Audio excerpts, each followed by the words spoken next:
Don't you dare be sour!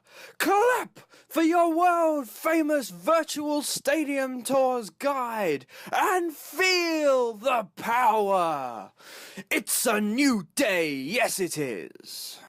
And so today we are taking a look around the Scottrade Centre. That's right, it is the home arena of the St. Louis Blues of the NHL, that's the National Hockey League, the ice hockey side. And so, as always for you, the first fact I have about this stadium is its overall capacity. And like many arenas of this type around the world, it has a couple of different overall capacities. It actually depends on what's happening in the stadium. For instance, if there is ice hockey actually taking place in the arena, the overall capacity is 19,150. Whereas if there's basketball or a music concert taking place in the arena, the overall capacity actually rises to around 22,000. And finally, and something that most arenas don't actually advertise is that the fact that this arena does have indoor soccer or football for any Europeans or anybody just outside of America out there take place in this arena. And so when those events take place, the overall capacity is around 10,000, but if there is a major tournament going on, they can expand that up to 19,150, the same as the ice hockey if they so wish. So now let's move on and talk about the construction and a bit of history around the stadium.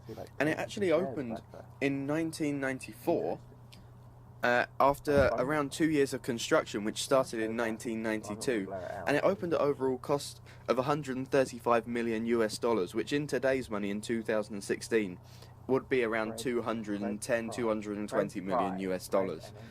So it's not the most expensive arena on this list, but it was opened around 20 years ago at this point, so it's also not one of the newest either. The next fact I have for you on this arena is the fact that there's actually an opera house attached to the side of this arena. It's not part of the actual dome itself, but there is an opera house, and it's the first time I've got to say that there's an opera house attached to a sporting arena like this.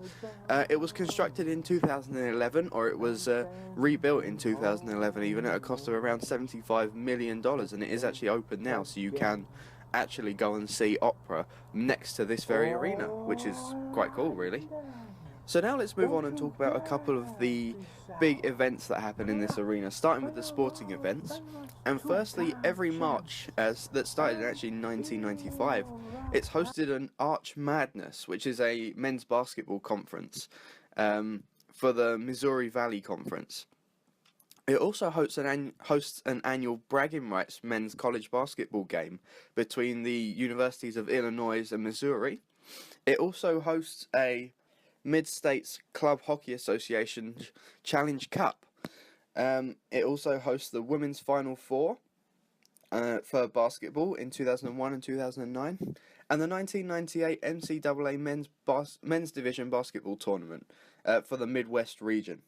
But it has hosted special events which did not include basketball, and the most notable of which was in 2005 when it hosted an undisputed welterweight boxing title fight between Corey Spinks and Zeb Jebediah.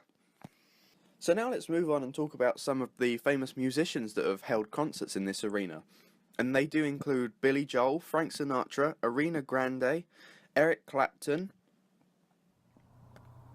the Red Hot Chili Peppers, Bob Seger, Rod Stewart, AC/DC, Kiss, Neil Diamond, Metallica, Phil Collins, Prince, Fleetwood Mac, Elton John, the Backstreet Boys, the Beastie Boys, Jay-Z, NSYNC, R. Kelly, Cher, Bruce Springsteen, Blink-182, Diana Ross, Bon Jovi, Janet Jackson, Slipknot, U2, Aerosmith, Kid Rock, Britney Spears, Ray Charles, Coldplay, Avril Lavigne, Journey, Justin Timberlake, Kelly Clarkson, Simon and Garfunkel, Usher, Dolly Parton, Snoop Dogg, Michael Bublé, Green Day, Destiny's Child, Keith Urban, The Rolling Stones, Nickelback, The Blue Man Group, James Blunt, Lil Wayne, The Police, Beyoncé, Chris Brown, Rick Ross, The Foo Fighters, Alicia Keys, The New Kids on the Block, Taylor Swift,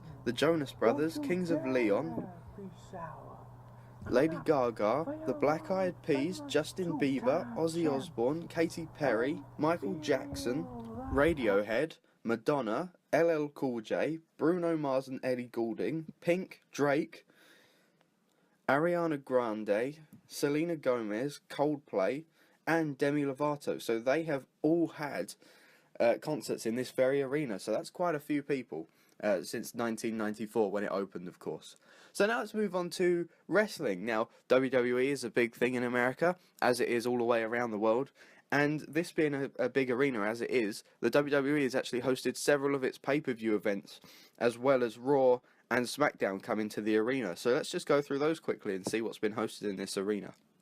So, in 2001, it hosted No Mercy, the pay-per-view. In 1998, it hosted Survivor Series, which is one of the big pay-per-views that WWE run each year. They tend to run 4 big pay-per-views, and Survivor Series is one of those 4. It hosted Bad Blood in Your House. In 2007, it hosted Judgment Day. In 2010, it hosted the Elimination Chamber. In 2012, it hosted the Royal Rumble. It hosted the 1000th episode out of Raw. I've already stated it's hosted many Raws and SmackDowns. It actually hosted the 1000th episode of Raw, so that's cool. In 2013, it hosted Extreme Rules. In 2014, once again, it hosted Survivor Series. And in 2015, it hosted Battleground. So that's a lot of WWE events that this place has gone through. Anyway, that's all I've got time for today. Thank you all very much for watching. Thank you for watching this Virtual Stadium Tours video. If you enjoyed it and would like to see every new video this channel uploads as soon as it uploads them to the interwebs, why don't you press the subscribe button down below this video right now?